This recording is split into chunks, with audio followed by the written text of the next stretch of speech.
לכתוב ספרים שלמים על ראש העיר והשיטות שלו. תזכיר לי, מה התפקיד שלך? היועץ המשפטי. ואיפה אתה היית בכל זה? ראש העיר כינס את המועצה וכפה עלינו לשלם את ההוצאות שלו ושל אשתו.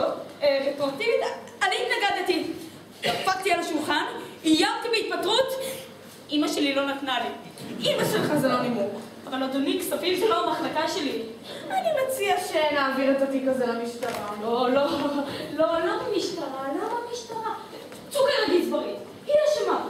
היא לא גזברית, היא חותמת צ'קים של ראש העיר. חותמת ושותקת, ולמה לא לדבר? ראש העיר סידר לצוקר 25,000 שקל חודש. כמה?